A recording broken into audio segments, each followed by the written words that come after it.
预接上集，合同签订后，连着收割了蘑菇3天，所有的蘑菇都运到厂里，当下检验，当下给他们开单子盖章，23000斤蘑菇按1斤1毛钱，这可就是2300块钱。这笔钱放到江春生手里的时候，江春生都有点激动的拿不住。全村人现在都在蘑菇大棚外面围观，亲眼看着蘑菇罐头厂把这些钱交给队长。春生哥怎么样？啥也不用说，钱就在这里，咱们会计也再点点钱，先把你贴进来的那一部分钱先拿回去。春生哥，你不是说了吗？我这个钱算股份，到时候分钱的时候多给我分一份不就行了？况且现在正是用钱的时候，那合同上可是写的明明白白，3个月之内咱们的产量得达到6万斤。哎呀，你看我这个脑子，我把这一高兴，把这事儿都给忘了。没错啊，咱们还要建蘑菇大棚，后面还要用钱，你这钱甭说你多少钱，就给你算多少股份。此时村子里那些曾经掏出了钱又退回来，简直后悔的肠子都青了。第二天便都来到江春生家里求情。当初让你们掏钱的时候，一个个活像是把你们祖宗18辈儿坟的给挖了一样，恨不得咬我2口。是谁拍着胸脯跟我说不稀罕那个钱？现在眼看着得理，你们一个个冒出来，怎么占便宜有这么占的吗？我们辛辛苦苦把这些都建设起来，你们坐享其成，一个个都老大不小了，要点脸。是谁成天在那里看我们的笑话，等着这蘑菇大棚垮了，这会儿又上赶着送钱？怎么这会儿不怕垮了？那蘑菇大棚说是种成了，可是谁敢保证后面不出问题？万一那蘑菇给种垮了，一批蘑菇都出不了货，那就得赔钱，到时候一个个的又跑到我家来要退钱，是不是？你们当这是你们自己家，想咋就咋。众人被训得哑口无言，江春生那边的工作做不通，随后这些人全跑到江阳家。行了，大家伙都别在这里了，我知道都是乡里乡亲的，你们的意思我已经明白，这事儿我去跟春生哥说，啥也不怕，这2天应该就开村委大会，到时候大家就知道馅儿。其实这2天他也在思索村民的这种状况，他早就猜测到这个状况会发生。2天之后，大队部终于召开全村的村民大会。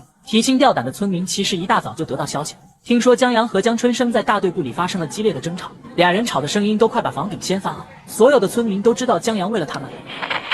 这次村民大会呢，就是把这一次的蘑菇大棚重新进行规划，主要是上一次投钱的人很少，如果真的只有少数几部个人致富，恐怕村子里首先就得乱了，而且后续真的是要增大产量，所以我们村儿特意要拿出1块地建蘑菇种植基地，我们直接打报告到县里面，只要签字批准，基本上这事儿就没啥问题。当然后续的就是建这蘑菇大棚，这一次投入比较大，所以家家户户要想分蘑菇大棚的钱，就得有投入，这笔投入分派到每家每户大概是5块钱左右。这和上一次的1块钱完全不一样，上一次说1块钱的时候，大家都恨不得赶紧转身就走，可是这一次5块钱居然每家每户都没有任何一个反对的声音，全票通过。开完大会后，江阳跟着江春生直接到了县委大院申请签字批准，没想到在这里碰见了刘伟。江阳，你怎么在这儿呀？哎呦，刘秘书，我陪着我们生产队长过来办点事。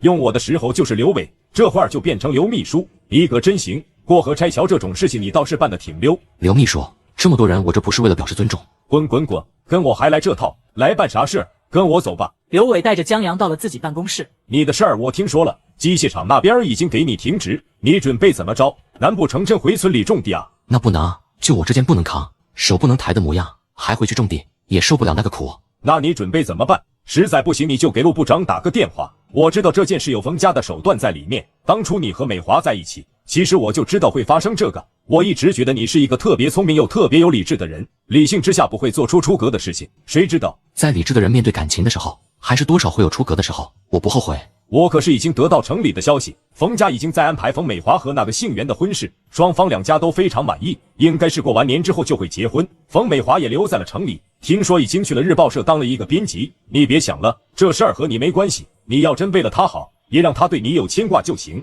他还特意给我打电话，嘱咐我照顾你。江阳听到这话心里五味杂陈。行了，你别担心，你放心，我自己心里有数，实在不行我肯定会给陆向南打电话。有了这话，刘伟的心彻底放下，有陆向南在那里，谁也动不了江阳。江阳从里面离开，跟着江春生直接回村里。江春生路上都不敢说话了，没想到江阳认识县里的大人物，那是县长秘书，那可是大干部。一到村里，全村人都等待着好消息，一听能开工，简直是全村欢呼。3个月之后，他们的蘑菇大棚迎来了彻底丰收，6万斤的蘑菇被运走的时候，王占国这个蘑菇罐头厂的厂长是亲自来这里验收的，而且还把县里的领导都请来了，并且还多了2位其他蘑菇罐头厂的厂长。此时江阳正陪着省里的2家蘑菇厂的厂长在这里说话，而其他生产队的队长则是把江春生直接拉到了外面。春生，咱们可都是老熟人，咱们2个村子挨着，那是邻居，这些年哪怕就是吃水咱们2个村子也算是兄弟村，浇地的时候那水我们可没有为难过，你们也从来没堵过水源。你们村发达了，总不能不管我们村吧？咱不管兄弟可就不讲义气了。春生，你姥姥家可就在我们村儿，我们生产队哪跟你才是真正的亲戚？咱一家人不说两家话，你看家家户户穷的就差穿一条裤子能帮把手，肯定得帮把手，是不是？春生，咱虽然离得远，可是江队长咱是一家人，咱农民兄弟不都是一家人吗？总不能让那些城里人看咱的笑话，是不是？你们到底想干啥？我们能想干啥呀？既然是做蘑菇大棚，你们能做我们也能做，拉我们一把。同志们，这蘑菇大棚我们也刚开始做，现在还不属于成熟时期，万一给你们做出现了问题咋办？那蘑菇收不了，坏在地里那咋办？一个个想得倒挺美，凭啥把技术给你们呀？春生，你可不能这样，你们村能种成，我们村咋种不成啊？我们村也能种成，只要你们愿意叫，肯定能成，我相信你们。对呀，春生要是种不成，那就是你们心不成。春生，你就给句话交不交吧？咱啥也甭说，这事儿可真不行，你们该干啥干啥，回去吧。周围的村民一看，这些人居然是来抢自家饭碗的，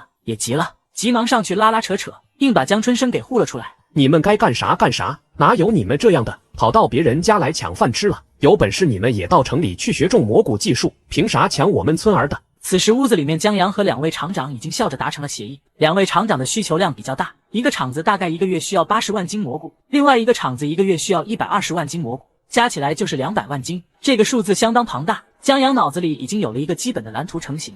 队长，你喇叭喊一声，咱赶紧开大会给大家分钱吧。这种成就感比当一个厨子更让人爽，而且今天县里领导来了，而且还拍了那么多照片，自己给集体建立蘑菇种植基地的事情肯定很快上头条。这种事情宣扬出去，他就不信机械厂不急。而同一时间，在省城人民日报社工作的冯美华则是接到了老同学的电话。美华呀，我们这边县里面出了个典型，这个新闻绝对有热度，而且新颖，我给你发过去，说不准你们报社也能沾个光。行吧，那你什么时候给我寄过来？